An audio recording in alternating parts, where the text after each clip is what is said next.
Подписывается соглашение об установлении побратимских отношений между городами Грозный Чеченской Республики и Мариуполь Донецкой Народной Республики.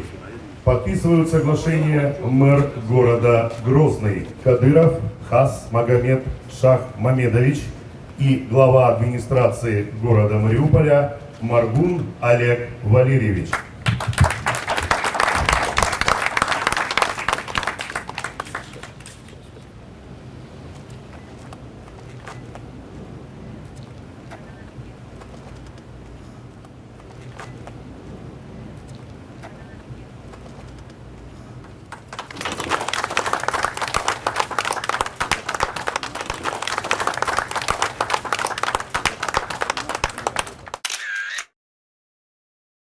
Также хочу сообщить, что региональным общественным фондом имени Ахмата Хаджи Кадырова оказана гуманитарная помощь горожанам в виде продуктов питания. Вы никогда не оставляли нас в беде, огромное вам спасибо.